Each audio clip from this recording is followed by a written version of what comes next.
η αναθεωρητική πολιτική της Τουρκίας, η παράνομη μετανάστευση, η δημογραφική συρρίκνωση και η συνεχιζόμενη πτώση της ανταγωνιστικότητας της ελληνικής οικονομίας είναι τα πιο κρίσιμα ζητήματα που αντιμετωπίζει η χώρα μας. Η Τουρκία επεκτείνει την επιρροή της και την παρουσία της στα Βαλκάνια μέσω Αλβανίας, Σκοπίων και Κωσόβου. Μας περικυκλώνει ασφυκτικά από κάθε κατεύθυνση.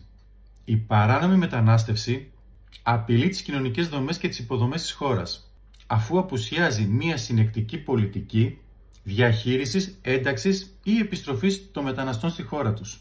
Το δημογραφικό επιδεινώνεται με το μέσο όρο γεννήσεων ανά ζευγάρι να είναι 1,3 παιδιά. Δεν εξασφαλίζεται πλέον ούτε η αναπλήρωση των γενεών. Τέλος, η ανταγωνιστικότητα της οικονομίας συνεχίζει να υποχωρεί. Οι εισαγωγές είναι περισσότερες από τις εξαγωγές και το έλλειμμα συνεχίζει να υπάρχει.